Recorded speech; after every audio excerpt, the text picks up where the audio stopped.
Welcome back live this Sunday morning. You know, former President Donald Trump made a stop in Salem, Virginia this weekend. His appearance highlights the fact that the GOP is hoping to win the Commonwealth, although it's been 20 years since a Republican won Virginia. For more on the races in Virginia and the balance of power, I want to welcome back an old friend of the program, Kyle Kondik. He is the managing editor at the University of Virginia Center for Politics. Kyle, good to see you this morning. We're almost there, my friend.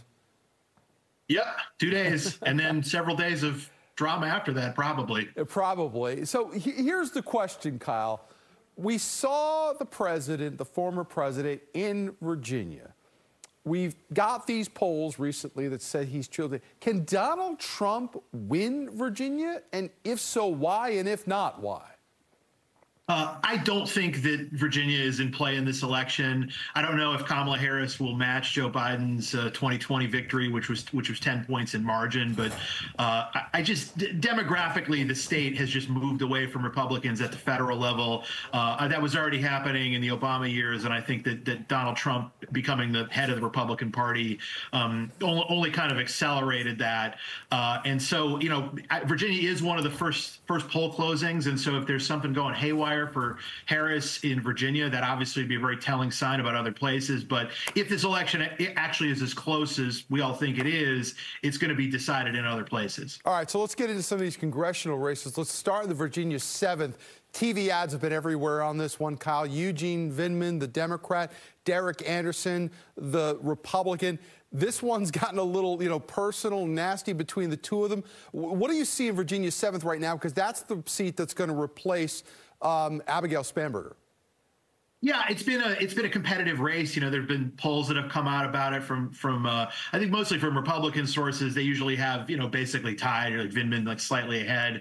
This is is a district that is a little bit more Democratic at the presidential level than what the national popular vote would be, although it's also a little bit more competitive than Virginia itself is at the presidential level. I do still think that the Democrats have a slight edge in this district. It is one that's pretty important to the House math, because I do think if Republicans were to win it, it really would be an excellent sign for them to be able to hang on to their majority. Yeah, Virginia's got a lot of high-profile congressional races this year. Another one is up in the Virginia 10th. Now, this is the seat that's being vacated by Jennifer Wexton, a Democratic congresswoman. The Democratic candidate is Suhas Subramanian and Republican Mike Clancy. This one, a lot of people have been looking at, because that seat, the Virginia 10th, has long been looked at as a critical seat for either party to gain control. What do you see in that district right now, the Virginia 10th, Kyle? It would be a gigantic upset if the Democrats lost Virginia 10. It's bluer than Virginia 7.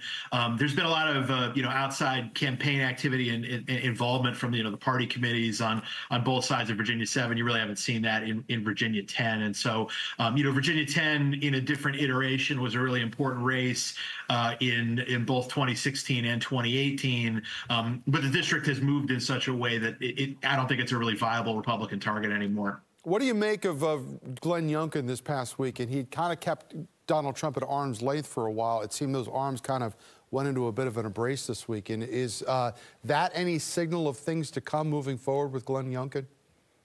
Look, I think that Glenn Youngkin is he had a little bit of a different kind of profile in order to win the Virginia governorship in 2021. But I also think he recognizes that Trump was the leader of the Republican Party, and you probably don't want to be seen as sort of hostile or not supportive of Trump. And again, it's possible that Virginia will be closer in 2024 than it was in 2020. But it would be a real shock if Trump were to win it. All right, Kyle Kondik with the University of Virginia Center for Politics. Always good to talk to you, my friend. We thank you so much for joining us live this morning. Thank you.